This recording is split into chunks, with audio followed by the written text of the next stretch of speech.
Cette vidéo sera votre guide ultime pour maîtriser l'art de la communication par message. Peu importe votre expérience ou la personne avec qui vous échangez, que ce soit quelqu'un qui vous intéresse depuis longtemps ou une nouvelle rencontre, je vais tout vous expliquer de manière claire, détaillée et pratique. Si un jour vous vous retrouvez bloqué, incertain de ce que vous devez écrire, ou si vous sentez que vos messages ne produisent pas l'effet désiré, ne paniquez pas, revenez à cette vidéo, ici. Vous trouverez toutes les clés nécessaires pour résoudre vos problèmes de communication et transformer vos échanges en véritables opportunités. Prenez ce contenu comme votre manuel de référence, votre solution à 100%. La première chose que vous devez comprendre, et c'est essentiel, c'est que l'objectif principal des messages n'est pas de prolonger indéfiniment une conversation virtuelle. Il ne s'agit pas de devenir un expert en petites discussions ou de chercher à impressionner par des mots à l'écrit. Non. Le but ultime des messages est de vous rapprocher d'une rencontre réelle. Vous voulez passer de l'écran à la réalité. Les messages ne sont qu'un outil, un pont vers un moment plus authentique, une interaction en personne, où vous pouvez réellement construire quelque chose de significatif. C'est là que tout commence vraiment. Si vous restez coincé dans des échanges interminables sans jamais passer à l'étape suivante, vous risquez de perdre l'intérêt de la personne en face. Rappelez-vous toujours, les discussions virtuelles sont limitées. C'est dans la vraie vie que les connexions profondes et mémorables se créent. Alors, chaque message que vous envoyez doit être stratégique, avec pour but final de fixer un rendez-vous et d'aller à la rencontre de cette personne. En tant qu'homme, votre temps est votre ressource la plus précieuse. Passer des heures à envoyer des messages sans but précis est une perte totale de cette ressource. Pourquoi? Parce que cela ne vous apporte ni valeur ni bénéfice concret. Vous n'êtes pas là pour divertir, ni pour devenir un messager sans fin qui envoie des textos à longueur de journée. Ce n'est pas ainsi que vous allez gagner le respect ou l'intérêt de la personne à qui vous parlez. Retenez bien cette règle fondamentale. Les messages ne sont pas une fin en soi, ils sont un moyen. Leur but est clair. Faire avancer les choses. Pas papoter sans fin pour combler le silence.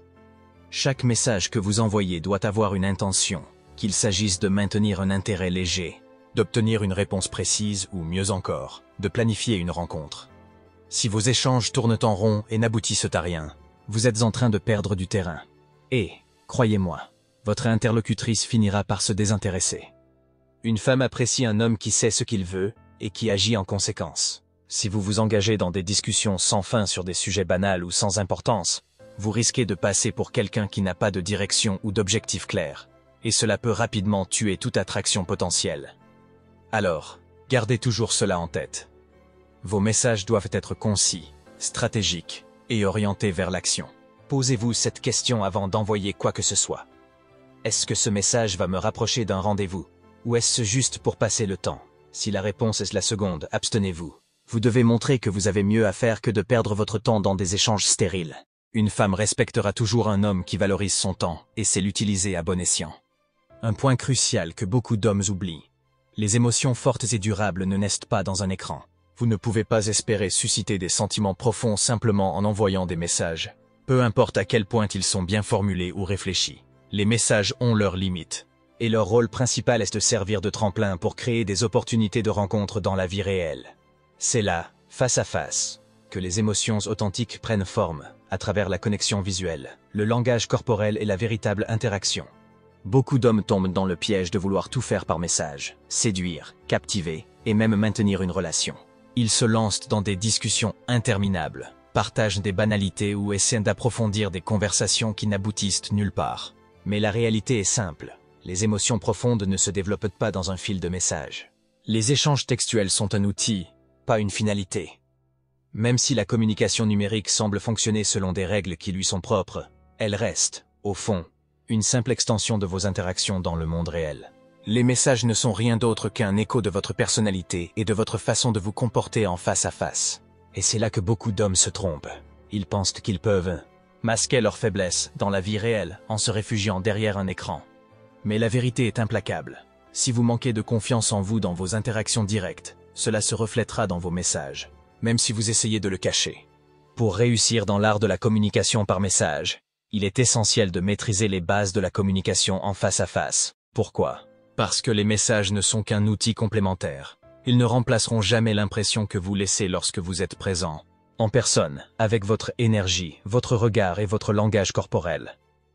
Si vous êtes déjà à l'aise dans vos interactions réelles, Vos messages deviendront naturellement une prolongation fluide et efficace de cette dynamique. En revanche, si vous n'avez pas encore travaillé sur ces compétences fondamentales, vos messages risquent de manquer de consistance, d'authenticité et finalement, d'impact. C'est ici que je vous invite à prendre un moment de réflexion. Si vous suivez mes vidéos, vous savez déjà que je décortique en détail la psychologie féminine et les dynamiques sociales qui peuvent transformer votre manière de communiquer. Si ce n'est pas encore le cas, je vous encourage vivement à explorer ma série dédiée à ces sujets. Pourquoi? Parce que les concepts que j'y aborde sont la base. Ils vous donneront une compréhension profonde des mécanismes qui sous-tendent dans les interactions humaines et vous permettront de maximiser les bénéfices de cette vidéo. Rappelez-vous, les messages sont un reflet de qui vous êtes et de ce que vous projetez dans le monde réel.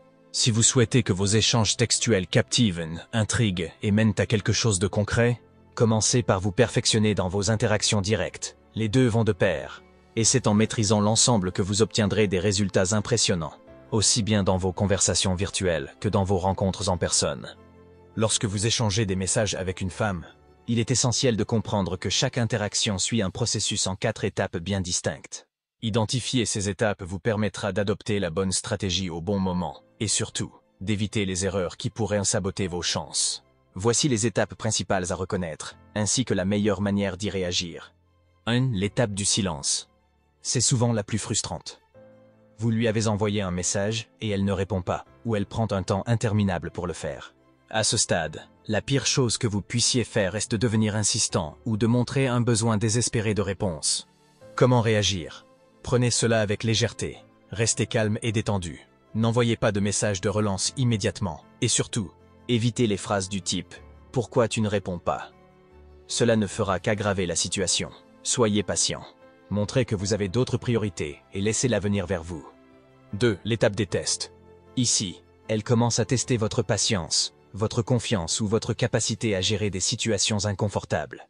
Elle peut vous provoquer, mentionner d'autres personnes ou poser des questions qui vous mettent dans une position délicate. Ces tests sont souvent inconscients et visent à mesurer votre valeur et votre stabilité émotionnelle.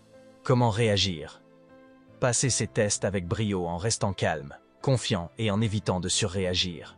Si elle vous provoque, répondez avec humour ou indifférence. Ne tombez pas dans le piège de la jalousie ou des justifications. Un homme sûr de lui ne se laisse pas déstabiliser, et c'est précisément ce qui renforce son attrait. 3. L'étape de la logique. Les discussions deviennent plus naturelles, fluides et rationnelles. Vous échangez sur des sujets variés sans tension ni jeu de pouvoir. À ce stade, elle commence à baisser ses gardes, ce qui est un signe positif. Comment réagir? Profitez de cette phase pour approfondir la connexion. Engagez des conversations légères, drôles et stimulantes, mais ne perdez pas de vue votre objectif principal. Utilisez cette étape pour établir un lien émotionnel en posant des questions ouvertes ou en partageant des anecdotes intéressantes sur vous-même. 4. L'étape de l'attraction. C'est là que la situation devient vraiment intéressante. Elle commence à montrer un intérêt plus évident en répondant rapidement, en envoyant des photos ou en réagissant positivement à vos messages. Vous sentez une dynamique plus fluide, où elle devient plus proactive dans l'échange. Comment réagir? Une fois cette étape atteinte, il est impératif de ne pas tergiverser. Demandez un rendez-vous sans tarder. Si vous laissez traîner les choses, elle pourrait interpréter cela comme un manque de sérieux ou d'intérêt de votre part, et son attirance risque de diminuer. Soyez direct et confiant dans votre approche. Pourquoi ces étapes sont importantes? Comprendre dans quelle étape vous vous trouvez vous permettra d'adapter votre comportement et de prendre les bonnes décisions à chaque instant. Chaque erreur, insistance dans le silence, surréaction face à un test, ou procrastination après l'attraction, peut vous faire perdre des points ou, pire encore, l'intérêt de la femme en question. Apprenez à lire ces signaux, ajustez votre stratégie. Et souvenez-vous, votre objectif est de transformer ces échanges virtuels en interactions réelles qui ont du potentiel. La manière dont vous formulez vos messages peut faire toute la différence entre un échange banal et une conversation captivante. Voici quelques astuces simples mais efficaces pour que vos messages se démarquent et maintiennent l'intérêt de votre interlocutrice. 1. Ajoutez une touche d'humour.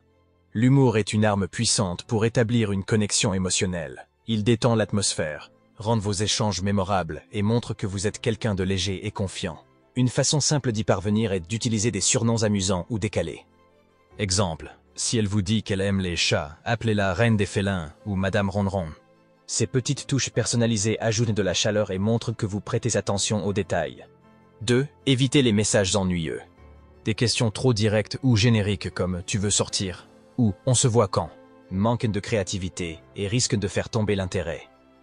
Au lieu de cela, utilisez des approches plus engageantes et originales. Exemple. J'ai découvert un endroit qui pourrait devenir notre repère secret. On teste quand? Ce genre de message suscite la curiosité et rend votre invitation bien plus intrigante. 3. Soyez imprévisible. Les messages prévisibles perdent rapidement leur charme. Une dose d'imprévisibilité peut capter son attention et l'amener à se demander ce que vous allez dire ou faire ensuite. Envoyez un message mystérieux ou intrigant pour piquer sa curiosité. Exemple. Tu ne devineras jamais ce qui m'est arrivé aujourd'hui. Appelle-moi, je te raconte. Ce genre de phrase déclenche naturellement une envie de répondre pour en savoir plus. 4. Jouez avec le mystère. Créer un sentiment d'attente peut rendre vos messages bien plus captivants. Partagez un détail intéressant sans tout dévoiler pour qu'elle.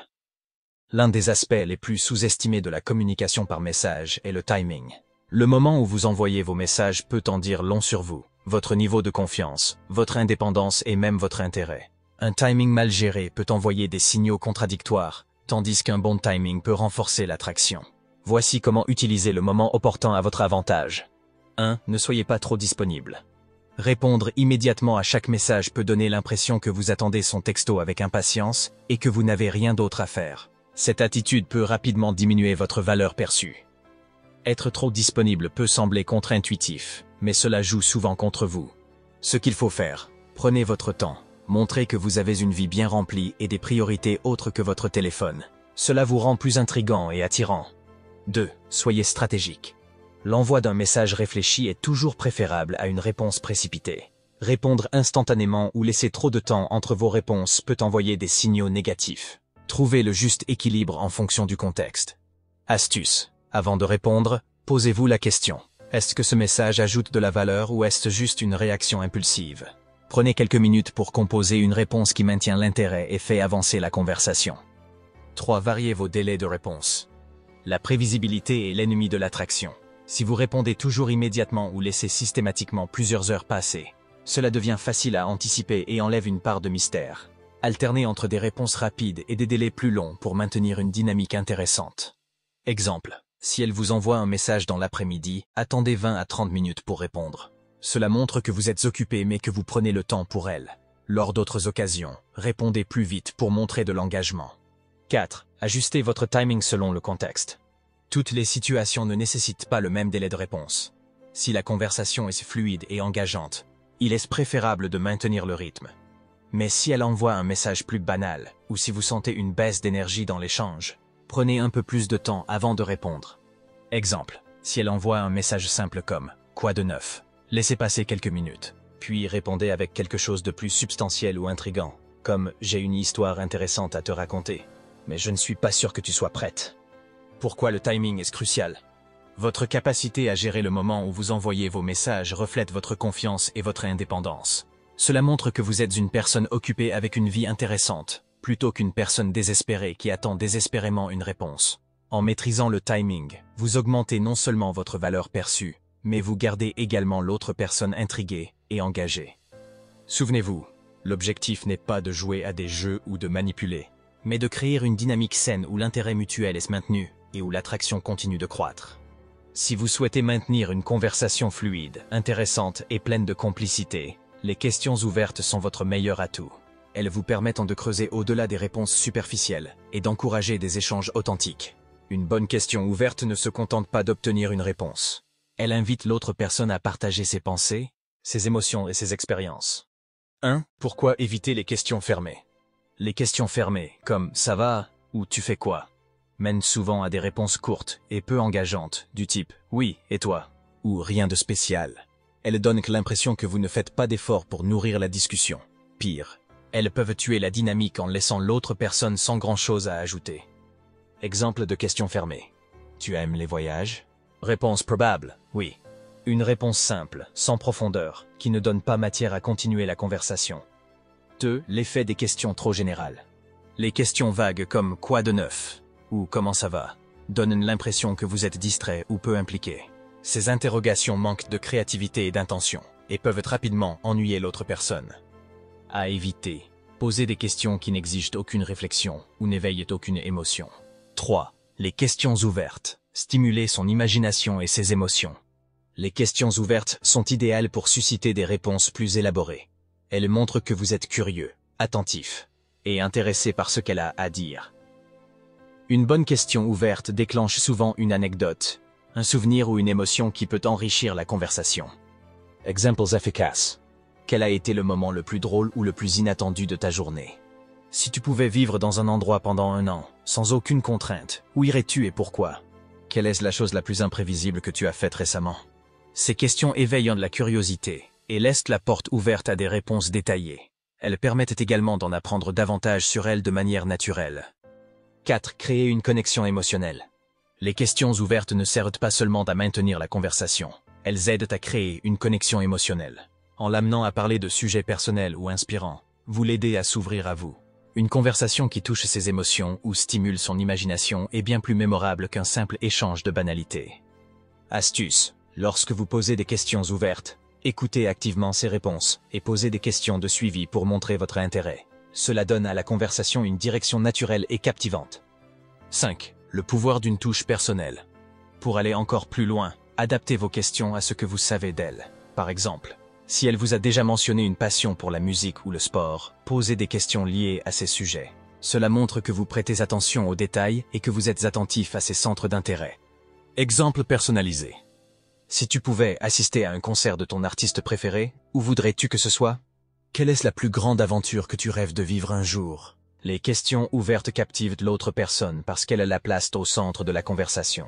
Elles lui permettent de se dévoiler et de partager ce qui compte pour elle, ce qui renforce naturellement l'attraction. En vous montrant curieux et engagé, vous créez un lien authentique, basé sur des échanges riches et sincères. Bannissez les questions fermées et les banalités. Investissez dans des questions ouvertes qui encouragent des échanges profonds, déclenchent des émotions et laissent une impression durable. C'est l'un des moyens les plus puissants de transformer une simple discussion en une connexion significative.